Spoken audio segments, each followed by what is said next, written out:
Hey everyone, today we're going to be taking a closer look at a new Hogue knife. This is part of their collector series, at least this first one. This is a new automatic for them, which is always nice to see. And this is the Ballista 2. And I really like the look of it. It's going back to those coffin-shaped handles, kind of that stiletto look. This one's part of their collector series, so of course you're getting some high-end carbon fiber and anodized titanium accents there. But starting up the blade, you can see a two-tone that is a PVD coating there on that MagnaCut blade. It has a nice matte finish, but then on the flats, it is a pretty high polished stone wash finish there. It is a single edge here. It's kind of like a faux edge here for that double edge look to it. And I really like those choils that you get right around the pivot on both sides that are mirrored, because on the handle, this gives a full 4-finger grip down here, and then you can also choke up onto the blade for a more controlled cutting experience. Now let's go ahead and close this up. You can see that the back is a lot more plain. You do get that stainless steel, really deep carry pocket clip. This is a single position pocket clip. It is not reversible, so it is for right hand tip up only carry.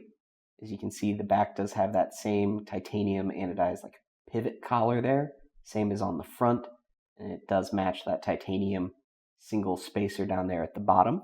So a super open construction, easy to clean out, which is what you really want, especially in an automatic. It may be hard to see, but on these aluminum handles on the back side, it is really kind of skeletonized and hollowed out in there for weight reduction.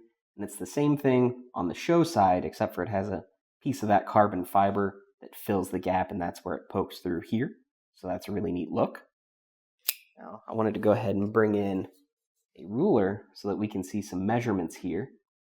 For that blade, we're at about 2 3/4 of an inch for the overall blade, when only about 2 1/4 of that is sharpened.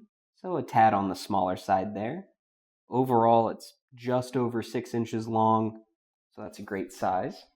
I wanted to do some size comparisons for you. So here, for example, is the Ballista 1.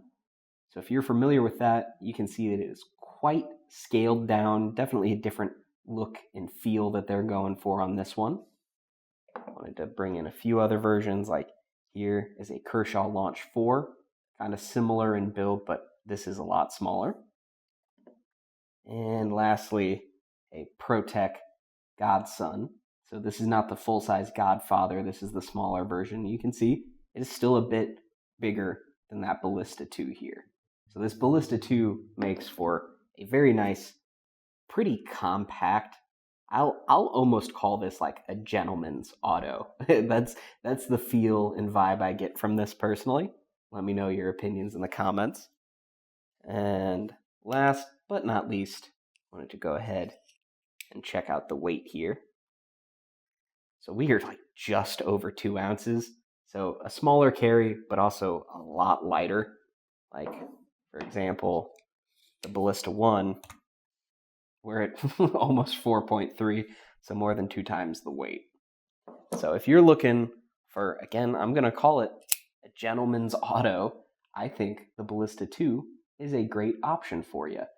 I really like the blue and carbon fiber accents that they did on this one. I think it's a great way to roll out of the gate.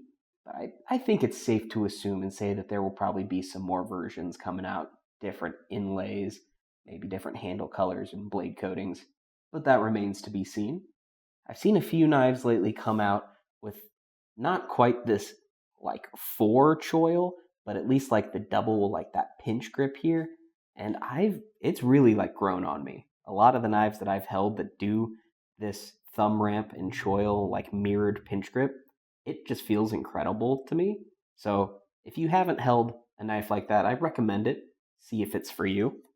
And as always, if you want to pick up one of these or just check out even more specs for yourself, links are down in the description box below. They'll take you on over to GPKNIVES.com. While you're down there, don't forget to like and subscribe and let me know your thoughts. Thanks for watching, and stay sharp.